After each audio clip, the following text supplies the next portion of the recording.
Team India के coaching staff में काफी उथल पुथल देखने को मिल रही है। टीम इंडिया के जो असिस्टेंट कोच हैं रियान टेन डचकाटा, उनको लेकर खबर आई कि भाई वो अब टीम इंडिया के साथ नहीं रहना चाहते हैं, अपने पद से मुक्ति चाहते हैं, छोड़कर टीम इंडिया को जाना चाहते हैं। हो सकता है इंग्लैंड में जो तीसरा वनडे मुकाबला हो उनका आखिरी हो, इसके बाद वो छोड़कर चले जाएं। हालांकि बीसीसीआई की तरफ से अब तक उन्हें परमिशन नहीं दी गई। यहाँ पर देखिए, पहले तो रीजन ये दिया गया कि भाई उनके 3 बच्चे हैं, अपने बच्चों को समय देना चाहते हैं, इस वजह से वो अब टीम से अलग होकर जाना चाहते हैं। 2+1 का कॉन्ट्रैक्ट था, यानी 2 साल + 1 साल। उस हिसाब से अब उनका समय आ गया है कि वो छोड़कर चले जाएं, उन्हें और ज्यादा एक्सटेंशन नहीं चाहिए। लेकिन इसी बीच एक दूसरी खबर आती है कि जो रियान टेन डचकाटा है, असिस्टेंट कोच, जो कोलकाता में 2024 के केके आईपीएल में केकेआर के साथ, गंभीर के साथ थे, उनसे वादा किया गया था कि वो फील्डिंग कोच बनेंगे। लेकिन फील्डिंग कोच वहां पर टी दिलीप रहते हैं। रिपोर्ट में यह भी लिखा गया कि एक बहुत ही बड़े सीनियर खिलाड़ी की सिफारिश आती है और टी दिलीप अपने फील्डिंग कोच का जो कॉन्ट्रैक्ट है वो कंटिन्यू करते हैं। ऐसे में रियान टेन डचकाटा, जिनको वादा किया गया था कि आप फील्डिंग कोच बनेंगे, उनको फील्डिंग कोचिंग नहीं दी जाती है। रियान टेन डचकाटा इस बात से खफा थे जब से वो टीम के साथ असिस्टेंट कोच के तौर पर रहे। और अब देखिए, बीसीसीआई चाहता है कि टी दिलीप के बारे में जो खबरें आ रही हैं कि वो आईपीएल में एक फ्रेंचाइजी से बात कर रहे हैं, हो सकता है उनके साथ जुड़ जाएं। अब बीसीसीआई चाहता है कि अब आप फील्डिंग कोच बन जाएं।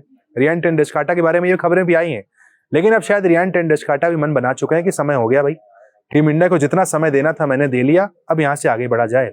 उनकी भी बात किसी आईपीएल फ्रेंचाइजी से चल रही है, इस तरह की खबरें भी निकलकर सामने आई हैं। यानी जो गौतम गंभीर का कोचिंग स्टाफ है, यहाँ पर सब कुछ ठीक नहीं चल रहा है। एक तरफ टी दिलीप जाने वाले हैं, एक तरफ रियान टेन डचकाटा भी जाने की बात कर रहे हैं। ऐसे में दोनों एक साथ चले जाएंगे तो क्या 2 कोच वहां पर टीम में लाए जाएंगे? अभी अगर कोचिंग की जिम्मेदारी देखें तो गेंदबाजी कोचिंग मॉर्ने मॉर्कल कर रहे हैं। Fielding coach T Dilip already Rahul Dravid के जमाने से हैं, उनको तो एक्सटेंशन मिल गया। वही इकलौते कोच थे जो बदले नहीं गए, बाकी सभी कोच गौतम गंभीर अपनी पसंद की लेकर आए। बैटिंग कोच की बात करें, सितांशु कोटक है। पहले अभिषेक नायर थे, उनको हटाकर अब सितांशु कोटक को लाया गया है। स्पिन कोच भी वहां पर इंट्रोड्यूस कर दिए गए, साई राज बहुतुले। भाई टीम इंडिया की स्पिन के लिए एक अलग कोच रखे गए हैं, फास्ट बॉलिंग के लिए मॉर्ने मॉर्कल वहां पर है। यानी फील्डिंग कोच अलग है, अलग अलग तरह के कोच गौतम गंभीर अपने स्टाफ में लेकर चल रहे हैं।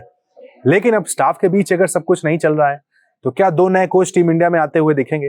क्योंकि रियान टेन डचकाटा की अगर बात की जाए, नीदरलैंड के बड़े खिलाड़ी रहे हैं, लेकिन वर्ल्ड क्रिकेट में देखा जाए उनकी छाप अगर है तो ऐसी नहीं है। गौतम गंभीर उन्हें पसंद करते हैं, गौतम गंभीर उनके साथ काम कर चुके हैं आईपीएल में। 2024 का आईपीएल केकेआर ने जीता, गंभीर मेंटोर थे, फील्डिंग कोच रियान टेन डचकाटा थे। लेकिन फिर जब गंभीर बने इंडियन टीम के कोच तो तुरंत ही रियान टेन डचकाटा को लेकर आए। उन्होंने एक स्टेटमेंट भी दिया था, मुझे याद है कि इंटरव्यू में उन्होंने कहा था कि मैं किसी एक इंसान के लिए अगर गोली खाने के लिए भी तैयार हूं, वो रियान टेन डचकाटा है। इतनी बड़ी बात उनके लिए उन्होंने उस वक्त कर दी थी। और अब देखिए, वहीं वो छोड़कर जाना चाह रहे हैं। उनका ही वादा पूरा नहीं किया गया, जो प्रोमिसेस उनसे किए गए थे कि भाई आपको इस पद पर लेकर आया जाएगा, आपका डेजिग्नेशन ये होगा, वो आपको नहीं दिया गया है। तो अब क्या करेगा इंसान? छोड़कर ही जाएगा। अब इस मसले को बीसीसीआई जितनी जल्दी सुलझा लेगा, जितनी ज्यादा खबरें बाहर नहीं आएंगी, उतना बेहतर होगा। क्योंकि देखिए, अगर ये तीसरा जो वनडे मुकाबला है वो रियान टेन डचकाटा का आखिरी मैच हुआ, तो इसके बाद आपके पास ये असिस्टेंट कोच वाली जगह खाली हो जाएगी। ये बात साफ हो जाएगी कि भाई देखो, उनको आपने जो वादे किए थे पूरे नहीं किए, जिसके चलते अब वो जा रहे हैं। दूसरा ऑप्शन ये है कि भाई फील्डिंग कोच टी दिलीप अगर चले जाते हैं तो रियान टेन डचकाटा ही फिर फील्डिंग कोच की जिम्मेदारी भी संभालने लगेंगे। डेजिग्नेशन वो जो असिस्टेंट कोच का है वो फील्डिंग कोच का हो जाएगा। यानी वो जो मांग उन्होंने की थी वो मांग यहाँ पर पूरी हो जाएगी एज पर रिपोर्ट्स।